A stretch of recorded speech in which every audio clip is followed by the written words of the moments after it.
شمشاد صاحب، M O you sign ہوا، اس کے بعد کانفلکٹ ایران امریکہ کا پھر سٹارٹ ہو گیا. دونوں طرف سے جناب سٹیٹمنٹس آتی ہیں اور دونوں پارٹیز کہتی ہیں، ایران بھی کہتا ہے جناب کہ آئی ایم وکٹوریس. اس کے ساتھ ساتھ امریکہ بھی کہتا ہے جی میں نے بڑے اپنے آبجیکٹیوز اچیو کر لیے. پھر دوبارہ ایک مرتبہ یہ میز پر بیٹھ سکیں گے، پھر دوبارہ مذاکرات شروع کر سکیں گے ایران اور امریکہ، یا آپ سمجھتے ہیں کہ نہیں اب نہیں ہو سکتا؟ دیکھیے، ٹرمپ کے ہوتے ہوئے ہر چیز ہو سکتی ہے، کوئی چیز غیر متوقع نہیں ہو سکتی. ٹرمپ جو ہے وہ برا چیپٹر بھی لاتا ہے اور اچھا چیپٹر بھی لاتا ہے. لیکن اس سے پہلے آپ کو میں یونائٹڈ اسٹیٹس کا جو اپنا رول ہے دنیا میں اس کے بارے میں بتانا چاہتا ہوں کہ ریگن اکثر کوٹ کیا کرتا تھا ٹامس پین، جو ان کا بڑا آزادی کی اسٹرگل کا ہیرو تھا، اس کے پیمفلٹ کامن سینس سے. اور اس کا لب لباب یہ تھا کہ امریکہ is great enough to turn the world all over again.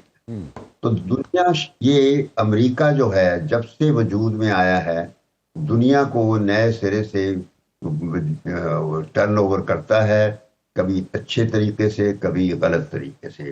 غلط طریقوں میں سب سے جو تھا مہلک اور خوفناک وہ 1945 کا جو نیوکلیئر بم استعمال کیا تھا ٹرومین نے، تو وہ تھا. اور اس کے علاوہ جو پریزیڈنٹ رچرڈ نکسن کا رول تھا پاکستان کی مدد سے، وہ تھا چائنا کو اس کا ڈیو رول واپس دیا گیا تھا، جو یونائٹڈ نیشنز کے 5 پرماننٹ ممبرز میں اس کو بنیادی طور پر امریکہ نے روک لیا تھا، اس کو رول بجائے تائیوان کو دے دیا تھا. تو پھر نکسن نے پاکستان کی مدد سے یا کو کانٹیکٹ کر کے پھر وہ دوستی چائنا کے ساتھ کی، اور ہم نے وہ ایک گلوبل رپروشما پیدا کیا تھا، گلوبل آتانت کا رول ہم نے پیدا کیا تھا. تو اس کے علاوہ پھر چھوٹا مشرف آیا، مشرف کے زمانے میں چھوٹا بش آیا، اس نے ملک امریکہ کے ساتھ بہت ملک گیم کھیلا، اور وہ بھی ہی turn the world upside down. اور اس کے بعد پھر یہ جو ٹرمپ آیا اپنی پہلی ٹرم میں، اس نے اس پہلی ٹرم میں ہی turn the world upside down نہیں، ان سائڈ آؤٹ کر دیا. یعنی دنیا کے ساتھ کھلواڑ کرتے رہے ہیں امریکہ. تو ٹرمپ کا یہ ہے، پہلی ٹرم میں اس نے آتے ہی سب سے پہلے وہ کیا تھا جو پیس ایگریمنٹ امریکہ نے دوسرے یورپین پاور کی مدد سے ایران کے ساتھ نیگوشیٹ کیا تھا، 9 سال لگا کے 2015 میں جو سائن کیا گیا تھا، تو اس کو اسکریچ کیا تھا اس نے. وہ کرنے کے بعد پھر اس نے جیروسلم کو ریکگنائز کیا اسرائیل کے کیپٹل کے طور پہ، اور پھر اپنا سفارتخانہ وہاں شفٹ کیا. تو اس طریقے سے بڑے عجیب قسم کے اقدامات اٹھائے اس نے نیتن یاہو کے کہنے پر، کیونکہ he is the product of Epstein system. جو ایپسٹین کا جو سارا سلسلہ ہے موساد کا بنایا ہوا، یہ اس کی پروڈکٹ ہے. اور اکثر ہم جو ہے نا امریکن پولیٹیشن، وہ وہیں سے ٹریننگ ان کی ہوتی ہے. تو یہ آدمی جو ہے پہلی ٹرم سے کھلواڑ کر رہا ہے، اور جب پہلی ٹرم اس کی ختم ہوئی اس وقت اس کا ایجنڈا پورا نہ ہو سکا، تکمیل نہ ہو سکی، کیونکہ اس نے اسرائیل کو وعدہ کیا تھا کہ ساری اسلامی ریاستوں سے یہ ریکگنائز کروا دے گا ابراہم اکارڈ کے ذریعے سے. وہ سلسلہ کٹ گیا. تو پھر آ گیا بائیڈن. تو بائیڈن کے 4 سال اور طریقے سے گزرے، وہ بھی کوئی اچھا پیریڈ نہیں تھا. جب یہ دوبارہ آنے والا تھا تو فلسطین میں حماس کو اندازہ ہو گیا تھا کہ ٹرمپ آنے والا ہے، اور انہوں نے اسرائیل کو وہ چھوٹ دینے کی توقع کر رہے تھے کہ آتے ہی وہ پھر سعودی عرب سے ریکگنائز کروائے گا. تو انہوں نے، حماس نے اسرائیل پہ حملہ کیا، اور پھر وہ کہانی اب میں ریپیٹ نہیں کروں گا کہ وہ اسرائیل نے پھر جینوسائیڈل کلنگ کر کے فلسطینیوں کو مار کے تباہ کر کے غزہ کا بیڑا غرق کر دیا. شمشاد صاحب، میں یہاں پہ تھوڑا سا انٹرپٹ کروں گا آپ کو. میں یہ جاننا چاہتا ہوں، چلیں اس پہ میں پہلے سوال کر لیتا ہوں، پھر میں دوبارہ اپنے پہلے والے سوال پہ واپس آ جاتا ہوں.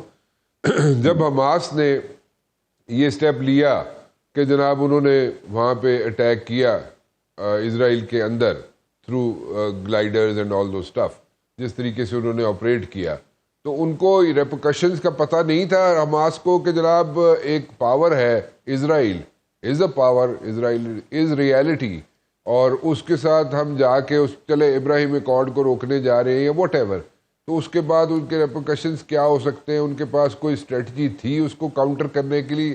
میرا نہیں خیال حماس ہیڈ اینی کلو کہ what is going to happen with them by Israel, اور وہ انہوں نے ہیٹ فیس کی اسرائیل کی. لیکن میں صرف جاننا یہ چاہتا ہوں کہ اس وقت انہوں نے اپنی کیلکولیشن ان کی غلط تھی، غلط ہوئی، یا ابھی بھی تو دیکھیں نا، ابھی بھی اگر ابراہیم ایکارڈ نہ ہو تو ابراہیم ایکارڈ کی جگہ کوئی اور نام یوز کر کے کوئی پیس ایکارڈ ہو سکتا ہے، دیر از اے پاسبلٹی. اور جو ٹرمپ واز ایکسپیکٹنگ کہ ابراہیم ایکارڈ ساری مسلم کنٹریز کے ساتھ ہو جائے گا، وہ چلے نہ صحیح، کہ ابھی بھی تو دیکھیں کئی مسلم ممالک ایسے ضرور ہیں جنہوں نے اسرائیل کو تسلیم کیا ہوا ہے، اور ابراہیم ایکارڈ نہ صحیح، پیس ایکارڈ کے طور پہ کوئی چیز سامنے آ جائے وہ کر لیں گے باقی مسلم countries, there is a possibility نا. لیکن میں دوبارہ اس چیز پہ آنا چاہوں گا، میں پوچھنا یہ چاہوں گا شمشاد صاحب کہ یہ مذاکرات کا سلسلہ ایران اور امریکہ کا دوبارہ شروع ہو سکتا ہے، یا ابھی دونوں ایک زور لگائیں گے اور اس کے بعد پھر ٹیبل پہ بیٹھ جائیں گے؟ یہ ممکن ہے یا نہیں ہے؟ کیونکہ جتنے کانفلکٹ ہم نے دیکھے ہیں، جتنی ورلڈ وارز دیکھی ہیں، بیک ڈور ڈپلومیسی تو چلتی رہتی ہے، window of diplomacy is always open. So یہ ان دس پرٹیکولر کیس آپ سمجھتے ہیں کہ جلد از جلد کو پھر دوبارہ مذاکرات شروع ہو جائیں گے یا نہیں؟ میرا نہیں کہا جلد از جلد. پہلے جو آپ نے آبزرویشن دی ہے، میں اس پہ آپ سے بالکل آپ کی تائید کرتا ہوں جی، کہ یہ صرف حماس نہیں، پورے عرب ممالک کو دراصل کبھی بھی اسرائیل کی طاقت کا اندازہ نہیں ہوا تھا. انفیکٹ جب بالفور ڈکلیریشن ہوا تھا اور اسرائیل کی ریالٹی امپوز کر دی گئی تھی یونائٹڈ نیشنز میں 1947 میں، تو عربوں نے وہ ریاست نہیں ایکسیپٹ کی اور اسرائیل پہ چڑھائی کر دی، اور چڑھائی کی اور ایسی بری مار کھائی کہ جو اسرائیل جتنا علاقہ تھا اس سے دگنا علاقہ اسرائیل کو نیا مل گیا تھا عربوں کا. اور پھر ہر جنگ جو عربوں نے لڑی، اس کے بعد پھر 56 کی جنگ لڑی، وہ بھی ناصر نے شروع کی تھی، اس طرح پھر 67 کی جنگ، پھر 73 کی جنگ. تو عربوں میں لڑائی کی کیپیسٹی نہیں ہے، خاص طور پر اسرائیل کے مقابلے میں. ہاں، پیس ایکارڈز امریکہ نے کروائے 1978 میں، کیمپ ڈیوڈ ایکارڈ ہوا، پھر اسامہ کیا تھا یہ جو ناروے کا تھا وہ ایک ایوارڈ کیا تھا. اس طریقے سے ہوتے رہے. تو اب جو آپ کہہ رہے ہیں حالات ایسے اتنے وہ کشیدہ اور ہو گئے ہیں، ریورسیبل آج کل جو جس طرح سچویشن، یہ سوچنا کہ فوری ڈپلومیسی آ جائے گی میں نہیں سمجھتا. ٹرمپ کے ہوتے اب تو ڈپلومیسی کبھی ہوتی نہیں ہے، because the man is not a diplomat, he is not a سفارتکار، he is not a politician. ان کو پتا ہوتا ہے کہ کہاں بات کرنی ہے کہاں نہیں کرنی. اس کی تو سوائے ایران کو وہ بگ بمبارڈمنٹ کی دھمکی کہ اس نے کوئی چیز بات ہی نہیں کی ہے. تو اس وجہ سے یہ سوچنا کہ ایران جو ہے وہ جلدی سے اس چیز کو ختم کرے گا، دونوں کو نقصان ہوگا، یقیناً ہوگا.